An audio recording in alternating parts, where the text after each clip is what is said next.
দাদি একা থাকেন গ্রামের এক কোণার ছোট্ট টিনের ঘরে। তার একমাত্র সঙ্গী গরুটা, নাম লালু। লালু শুধু গরু না, দাদির জন্য ছেলে মেয়ের মতোই। প্রতিদিন সকালে দাদি উঠে আগে লালুকে ডাকেন, আয় রে লালু, তোরে না দুধ দোয়াইতে হইব।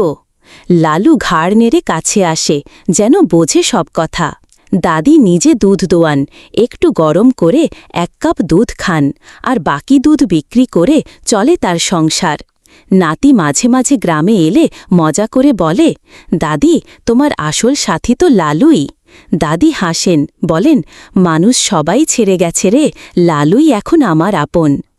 একদিন গ্রামের এক লোক লালুকে কিনতে চাইল অনেক দাম দিয়ে। দাদি হেসে বললেন, ছেলে মেয়ে বেচা যায়, লালু তো আমার পরিবার। তারপর একটু চুপ থেকে আকাশের দিকে তাকিয়ে দাদি মন খারাপ করে বললেন, তোমরা এখনও চ্যানেলটা সাবস্ক্রাইব করো নাই?